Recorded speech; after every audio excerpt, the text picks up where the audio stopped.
절망에서 오지 않았고 고난이라는 주제에서 왔습니다. 왜냐하면 절망을 느끼는 이유는 고난을 잘못 다뤘기 때문입니다. 우리 인생이 다 누구나 고난이 있습니다. 고난을 잘 다루면 절망 자체가 오지 않습니다. 잘 못 다루면 고난은 우리를 죽게 합니다. 그러나 고난을 잘 다루면 이 고난은 도리어 우리를 살게 합니다. 그래서 고난을 어떻게 다루느냐가 인생의 행불행을 결정합니다. 고난을 잘못 다루면 최고의 인생을 살아갈 수 없습니다. 옛날 카피에 그런 말이 있죠. 결론은 벗긴 겁니다. 결론은 벗긴 겁니다. 그런 말이 있습니다. 직장을 잃은 한 가장의 얘기입니다. 집에 경제적인 형편이 없어서 집을 내놔야 됐습니다. 가족이 뿔뿔이 흩어지게 됐답니다. 부부가 가족회의를 했는데 결론은 그렇게 났습니다. 아이들은 외가댁에 다 보내는 겁니다. 남은 건 두 부부입니다. 여보, 나는 어떻게? 남편이 대답합니다. 당신은 친정에 가 있어. 그럼 여보, 당신은 어떻게 할 거야? 나는 처가댁에 가면 돼. 외갓집이나 친정이나 처가댁이나 결론은 똑같습니다. 세상 사람들은 고난을 당하면 많은 이유를 댑니다. 아파합니다. 힘들어합니다. 낙심합니다. 괴로워합니다. 그러나 믿음의 사람은 고난도 벗긴 겁니다. 하나님입니다. 고난 때문에 하나님에게 갑니다. 고난의 이유로 하나님을 찾습니다. 고난마저도 하나님께 대한 사랑을 고백합니다. 그래서 우리에게는 그 고난이 절망이 아니라 도리어 그 고난을 통해 배우게 하시는 하나님, 새롭게 하시는 하나님, 우리를 다뤄주시는 하나님, 그 하나님을 이유로 고난마저도 감사하고 살아간다는 겁니다. 사랑하는 성도 여러분, 오늘 말씀을 통해서 우리 고난을 어떻게 다룰까, 우리 고난을 직면하는 우리가 가져야 될 태도가 무엇인가, 그것을 배우고 삶에서 어떠한 이유에든 어떠한 형편에든 어떤 경우에 처하든 우리 인생 절망하지 아니하고 도리어 기뻐하며 감사하고 주 앞에 행복한 삶을 누려가는 믿음의 성도들 다 되시기를 주님의 이름으로 축원합니다.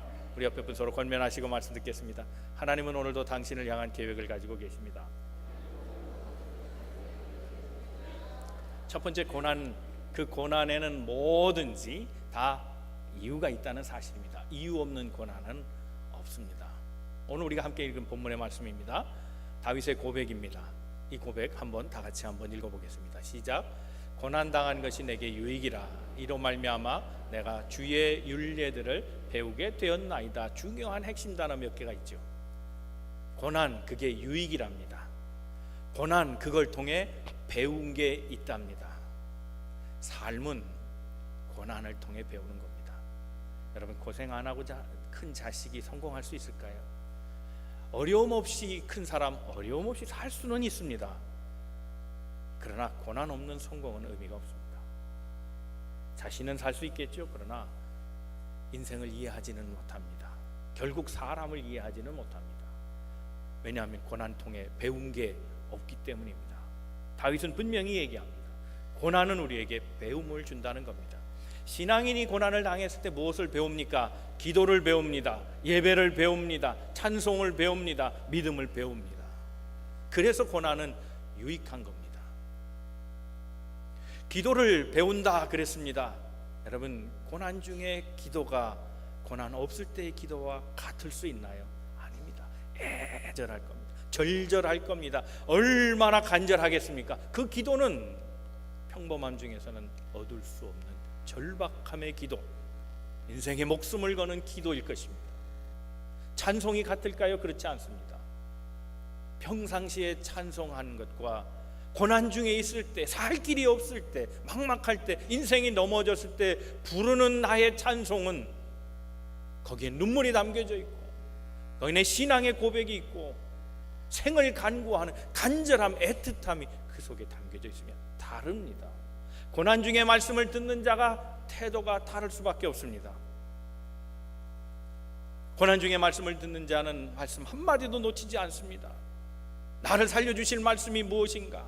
나를 위로해 주실 말씀이 무엇인가? 내게 지혜를 주신다면 그 지혜의 말씀은 도대체 언제 올 것인가? 늘 기대하고 사모하고, 그래서 말씀을 하나도 놓치려고 하지 않고 떨어지는 말씀마다 그저 아멘으로 받아들입니다. 예배가 다릅니다. 오늘뿐인 예배라면 절박하지 않을 수 없습니다. 간절하지 않을 수 없습니다. 그 예배를 통해 나를 사랑하시는 분을 만나고 그 하나님으로부터 위로를 얻고 힘을 얻을 수 있다면 그 예배야말로 그가 목숨을 거는 예배가 될 겁니다. 그래서 다릅니다. 그래서 고난은 우리를 새롭게 하고, 고난은 우리를 새로운 가치로 인도하고 새 삶으로, 새 길로 연결해 주는, 고난이야말로 우리를 또 다른 길로 인도해 주는 하나님의 은혜인 겁니다. 더구나 우리가 중요한 것은요, 고난을 통해 정말 배워야 될 것, 그것이 있다는 겁니다. 이것이 핵심 가치입니다. 사랑, 온유, 자비, 인내, 충성 등등등등. 이 모든 것들은 책으로 배울 수 없습니다. 들어서 배우는 것이 아닙니다. 그래서 삶에서 부딪히면서 경험하는 것들입니다. 고난을 겪지 않은 사람은 결코 사랑을 말할 수 없습니다. 용서는 더더욱 할 수 없습니다. 고난을 겪지 않는 사람은 온유해질 수 없습니다. 고난을 겪지 않는 사람은 인내가 나오지 않습니다. 머리로 배우는 인내, 그것이 실천에, 그래서 삶에서 부딪히는 것으로 배우지 않는다면 그의 이론은 헛될 것입니다. 사람들은 이것을 싫어합니다. 부딪히고 아파하고 괴로워하는 것 싫어합니다. 그래서 관계를 단절합니다. 그래서 아무 일이 일어나지 않습니다. 아무 일이 일어나지 않는 것을 평화로 착각하지 마십시오. 아무 문제가 발생하지 않는 것으로 나는 온유한 사람이라고 오해하지 마십시오. 그렇지 않습니다. 이 모든 핵심 가치, 신앙인이 가져야 될 핵심 가치들은 다 부딪히면서 배울 수밖에 없는 겁니다. 직장 생활할 때 까칠한 사람들을 만납니다. 견디기 힘든 사람들을 만납니다. 그것이 상사건 동료건, 요즘은 또 부하 직원까지도 쉬운 사람이 없습니다. 거기에서 마찰하면서 배우는 겁니다. 참아야지. 거기서 인내를 배우는 겁니다. 아, 몰라서 그렇지. 신참들을 보면서 거기서 용서를 배우는 겁니다. 너그러움을 배우는, 사랑, 인내, 평화, 온유 등등 모든 것들은 이 관계의 부딪힘 속에서 그제서야 깨닫게 되는 겁니다. 아, 그렇구나. 사랑을 배워야지. 사랑은 필요한 것이구나. 사랑 없이는 안 되는 것이구나. 그때 배워. 교회 안에서는 이런 일이 없을까요? 있습니다. 교회 안에서 제일 치열한 전쟁터가 어딘지 아십니까? 부엌입니다. 할머니하고 이제 세댁하고 부엌 일을 하면 문제 안 생깁니다. 모르니까 할머니 권사님이 해주는 대로 다 따라가면 됩니다. 볶아 그러면 볶습니다. 삶어 그러면 삶습니다. 근데 둘 다 할머니면 문제가 생깁니다. 그걸 왜 볶아? 그냥 삶지. 껍질 까고 해야 하잖아. 그걸 왜 껍질을 깔 시간 없는데 그냥 하면 되는 거지. 비슷한 사람끼리 부딪히는 겁니다. 권사님하고 이제 새내기 집사하고 같이 일하면 문제 없습니다. 권사들끼리 부딪히면 문제가 생깁니다. 내 말 들어. 안 되는 겁니다. 비슷한 사람끼리 실력도 비슷하고 인생의 경험도 비슷하고 연조도 비슷한 사람이 모이면 부딪히는 겁니다. 그러나 생각하십시오. 바로 거기서 배우는 거예요. 아이고 그렇구나. 내가 잘못했다.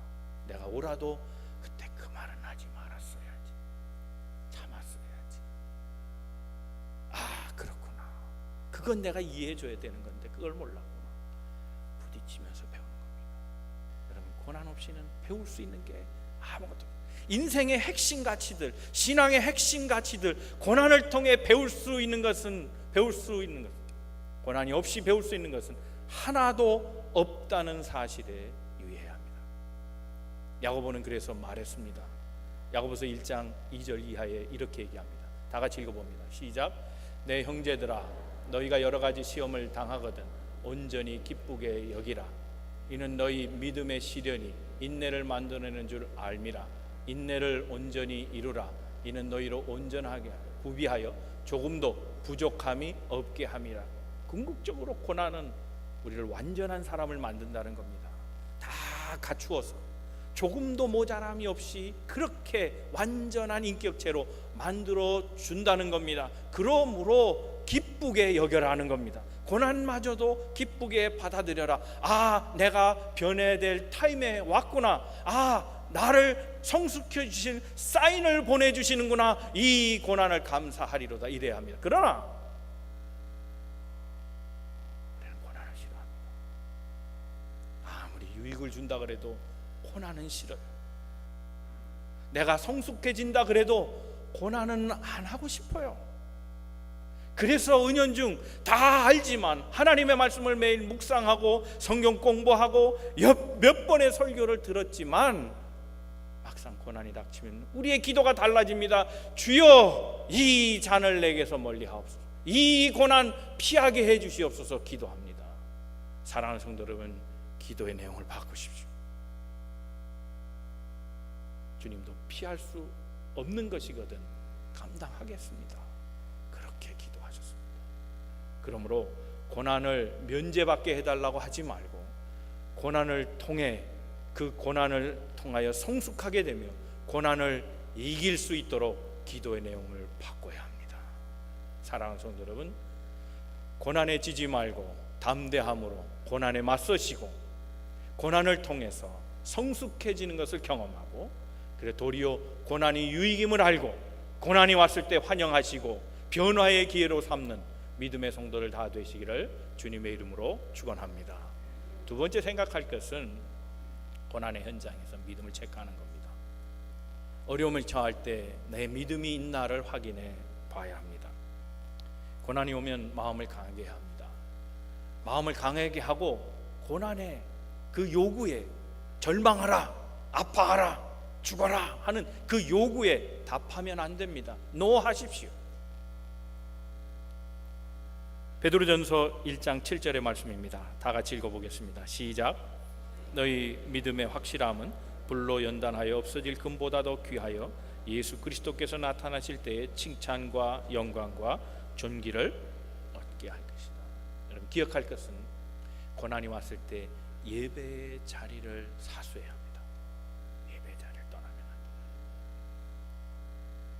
됩니다. 오늘 지금 함께 읽은 이 말씀은 불, 용광로를 얘기합니다. 금은 어디에서 오느냐? 정련된 금, 단련시킨 금, 그것은 용광로를 통해 배출됩니다. 다 금은 무엇은 어떤 금속이든지 불은 다 녹이죠. 그런데 정말 정금은 그 녹이는 과정을 통해 나온다는 겁니다.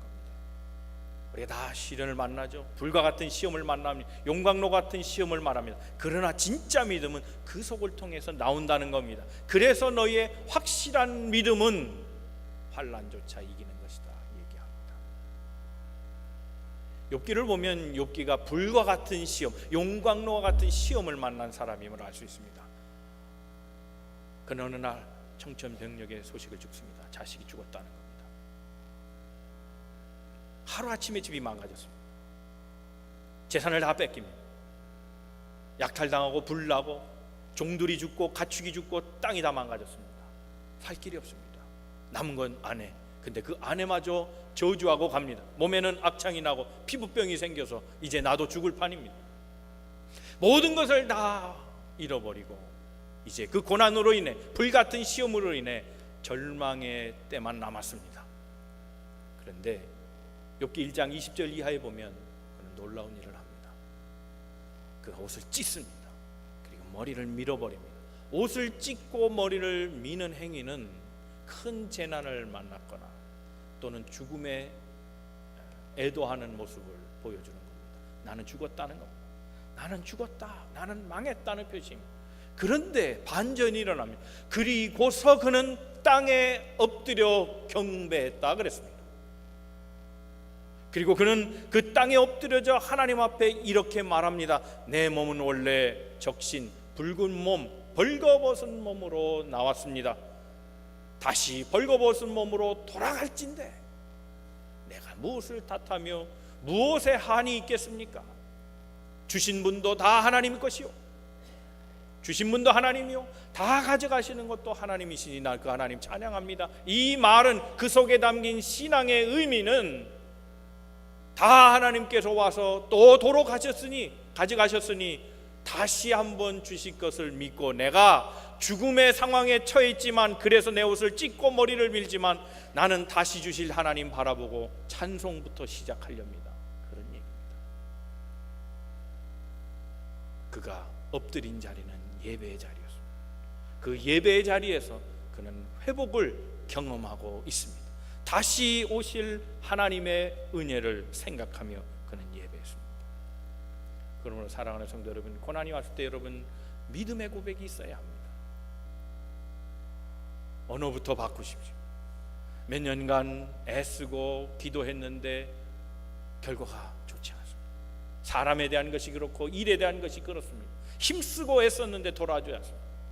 안 되겠구나, 이제는 끝이구나, 거기까지구나, 저 사람은 변할 리가 없어, 우리 비즈니스는 될 리가 없어, 내 능력은 여기까지야 라고 말할 때가 있습니다. 그러나 여러분, 패배자로 살지 마십시오. 성경의 모든 그리스도인들, 신앙의 위대한 조상들은 말이 달랐습니다. 성공의 언어를 썼고 승리의 언어를 썼습니다. 마음을 강하게 먹고 믿음의 말을 시작하십시오. 고난 중에 우리의 태도 중요한 것입니다. 믿음의 말을 하는 것입니다. 말의 효과가 얼마나 중요한지 아십니까? 그 말이 저절로 할 수 있는 말, 그저 아무렇게나 할 수 있는 말이 아닙니다. 그건 반드시 고백적입니다. 내 속에 있는 것을 표현하는 겁니다. 그러므로 말은 함부로 할 것도 아니고 저절로 되는 것도 아닙니다. 그 말에 능력이 있습니다. 새로 시집장가 간 아들, 딸이 부모님 집에 왔습니다. 그런데 아이를 어머니가 소망했습니다. 애들이 빨리 좀 애를 낳았으면 좋겠는데 애들은 생각이 없습니다. 그래서 이참에 목사님 기도받고 빨리 좀 애를 좀 낳을까 생각하고 목사님이 전화를 했답니다. 목사님 빨리 신방 와주세요. 왜요? 우리 애들이 결혼하고 왔는데요, 목사님 좀 한번 축복 기도해 주셔서 애를 빨리 낳게 해주세요. 아, 그렇습니까? 알겠습니다. 목사님이 급히 왔답니다. 그리고 예배드립니다. 그리고 간절하게 기도하고, 기도의 내용이 뭐겠어요? 애 달라는 거지, 애 달라는 거지. 우리 이 사람 애 빨리 낳게 해주세요, 애 낳게 해주세요, 애 낳게 해주세요. 얼마나 간절하게 기도했겠어요. 근데 시어머니가 옆에서 아멘 아멘 아멘, 우리 애 낳게 해주세요, 낳게 해주세요, 아멘.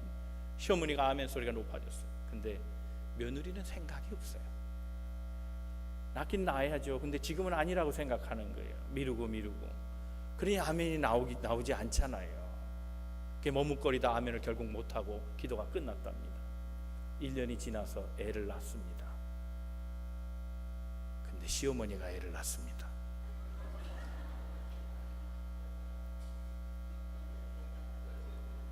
우스갯소리 같지만 실화랍니다. 실화라니까 더 웃기죠.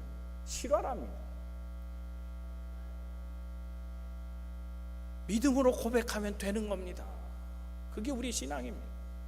말을 바꾸십시오. 된다 하십시오. 이룬다 하십시오. 하나님의 뜻이라고 하십시오. 승리의 언어로 우리의 언어를 바꿔가면 하나님이 절망에서도 감사로 우리 인생을 바꿔주실 줄로 믿습니다. 사랑하는 성도 여러분, 이 고통엔 하나님의 손길이 있다. 그러므로 이 고통은 머지않아 끝날 것이다. 내게 꼭 필요한 것이다. 하나님 주셨다. 그렇게 생각하고 절망의 언어 대신 감사의 언어로 바꿔가는, 승리의 언어로 바꿔가는 우리 믿음의 성도들 다 되시기를 주님의 이름으로 축원합니다. 세 번째, 고난이 주는 유익함에 감사하십시오. 자, 고난이 주는 유익함, 고난은 현재적입니다. 우린 대부분 감사를 결과로 합니다. 그러나 오늘 고난의 현재, 그 현재에는 열매가 아직 없습니다. 그러나 믿음의 사람은 현재로 감사하는 것이 아니라 미래로 감사하는 겁니다. 우리가 잘 아는 성경, 우리가 늘 외우고 묵상하는 성경이 있죠. 데살로니가전서 5장 16절, 17절, 18절 말씀입니다. 한번 같이 읽어보겠습니다. 시작. 항상 기뻐하라, 쉬지 말고 기도하라, 범사에 감사하라. 이것이 그리스도 예수 안에서 너희를 향하신 하나님의 뜻인. 하나님의 뜻이 뭡니까? 항상 기뻐하는, 끊임없이 기도하는 모든 일. 그 모든 일에 불행한 일도 들어갑니다. 음지의 일도 들어갑니다. 아픔의 시간도 들어갑니다.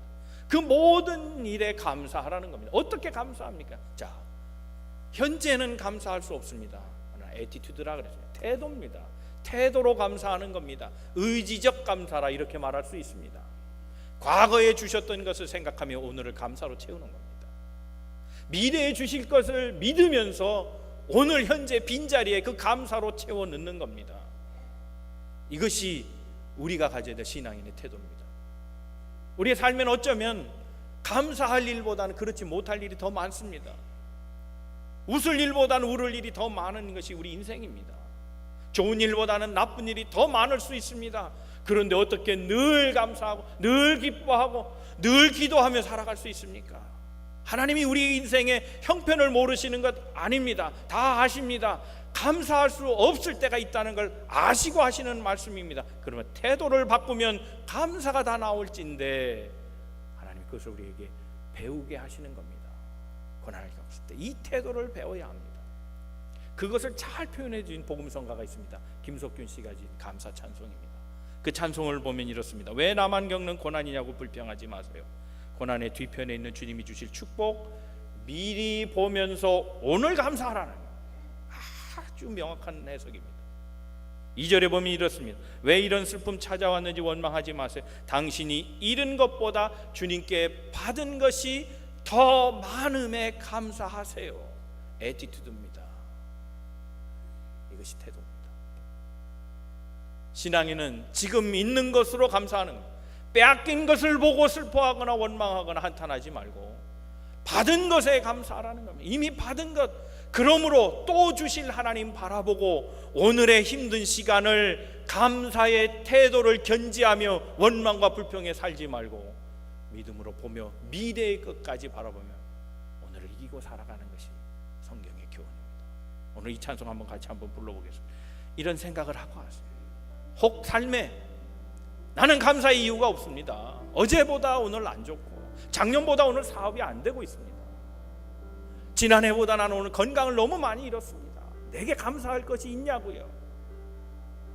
다른 사람은 감사할 수 있는 게 있는지 모르겠습니다. 누구는 자녀들이 잘 된다 그러고, 누구는 비즈니스도 잘 된다고, 누구는 또 건강을 잃지 않았다는데, 누구는 효자라던데, 누구는 부모 잘 만나서 편하게 산다는데 나는 감사의 이유가 없습니다라고 생각하는 사람이 있을지 모르겠습니다. 감사는 어쩌면 실질적인 물질의 축복, 건강의 축복, 이것을 이전에 믿음으로 나오는 고백이어야 합니다. 감사의 이유를 찾지 못한 것은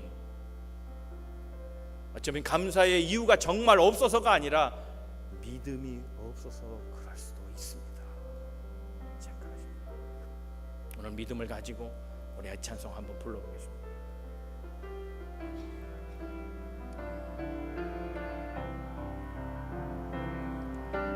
왜 나만 겪는 고통이냐고 불평하지 마세요. 고난의 뒤편에 있는 주님이 주실 축복 미리 보면서 감사하세요. 너무 견디기 힘든 지금 이 순간에도 주님이 일하고 계시잖아요. 남들은 지쳐 앉아 있을지라도 당신만은 일어서세요. 힘을 내세요. 힘을 내세요. 주님이 손잡고 계시잖아요.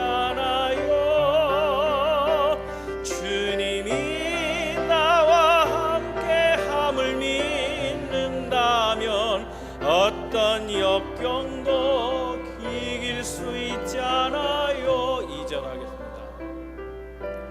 왜 이런 슬픔 찾아왔는지 원망하지 마세요. 당신은 잃은 것보다 주님께 받은 은혜 더욱 많음에 감사하세요. 너무 견디기 힘든 이 순간에도 주님이 일하고 계시잖아요. 남들은 지쳐 앉아 있을지라도 당신만은 일어서세요. 아멘. 힘을 내세요. 힘을 내세요. 주님이 손잡고 계시잖아요. 주님이 나와 함께함을 믿는다면 어떤 고난도 견딜 수 있잖아요. 힘을 내세요. 힘을 내세요. 힘을 내세요. 주님이 손잡고 계시잖아요. 주님이 나와 함께함을 믿는다면 어떤 고난도 견딜 수 있잖아요. 어떤 권사님이 암 판정을 받았답니다. 판정을 내리는 사는 친척이라 먼저 그 당사자에게 얘기 안 하고 아들에게 전화를 했습니다. 아들은 이 사실을 어머니에게 감추기로 했습니다. 고민하며 목사님에게 찾아갔답니다. 목사님 와서 신방 한번 해주세요. 우리 어머니 3개월밖에 못 산답니다. 목사님이 와서 예배드렸습니다. 권사님, 하나님께서 권사님을 치료해 주시기를 기도할까요? 아니면 천국에 가시도록 기도할까요? 하나님께서 만약 권사님을 지금 부르신다면 기분 나쁘세요? 화가 나세요? 어떠세요? 권사님이 잠시 뒤 아무 생각 아니야 말하지 않냐고 있다가 그렇게 말씀하시더라고요. 아닙니다. 하나님 제게 너무 많은 것을 주셨고 전 하나님 앞에 감사할 뿐 원망하지 않습니다. 예배 후에 3개월 남은 시간 놓고 권사님은 이런저런 생각을 했습니다. 먼저 재산을 정리합니다. 10분의 1은 하나님 앞에 먼저 드리고 나머지를 자식들에게 나눴습니다. 그리고 이웃을 위한 목도 따로 남겨서 유언장을 작성합니다. 그리고 많은 사람들을 만나기를 했습니다. 찾아가거나 찾아오게 하거나 그때마다 빈손으로 하지 아니하 사람들에게 자기에 있는 걸 나눠줬습니다. 옷, 가방, 신발 있는 것부터 다 정리하고 사람들과 함께 식사하며 축복해 주었습니다. 이 권사님은 3개월을 더 얹어서 6개월 동안 그렇게 삶을 살고 하나님 앞으로 부름받아 갔습니다. 마지막 임종 때에 자식들을 불러놓고 그렇게 말씀하셨답니다. 내가 받은 이 3개월의 시한부 판정은 내 인생의 가장 큰 선물이었다. 이 시간에 나는 하나님의 은혜를 경험했고 또 죽을 날을 알게 해주셨으니 이거 얼마나 감사하냐. 그래서 자녀들과 함께 보낸 이 시간이 내게는 얼마나 큰 축복인지 모른다 그랬습니다. 여러분, 있어서 감사하는 것이 아닙니다. 받았기 때문에 감사하는 것이 아닙니다. 누렸기 때문에 감사한 것도 아닙니다. 참 믿음, 참 감사는 도리어 고난 중에 있다는 사실을 기억해야 합니다. 사랑하는 성도 여러분, 고난엔 반드시 이유가 있습니다. 고난을 통해 배울 수 없는 것이 있기에 하나님은 나를 사랑하사 나를 다루사 내 부족한 점을 고쳐주시려고 내 인격을 완성시켜 주시려고 내게 고난을 주셨음을 기억하십시오.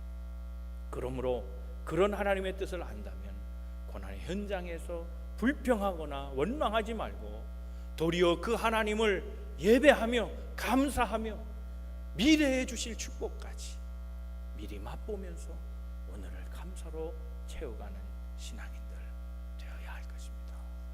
사랑하는 성도 여러분, 고난에 지지 말고 절망까지도 감사로 바꿔주시는 하나님을 의지하며 그 고난에 맞서 선포하시고 나는 질 수 없다, 나는 너에게 끌려갈 수 없다, 도리어 나는 하나님을 찬송하리로다, 하나님 기뻐하리로다. 우리의 고난의 현장을 기쁨과 감사와 찬송으로 채워가는 우리 만남의 성도 모든 분 다 되시기를 주님의 이름으로 축원합니다.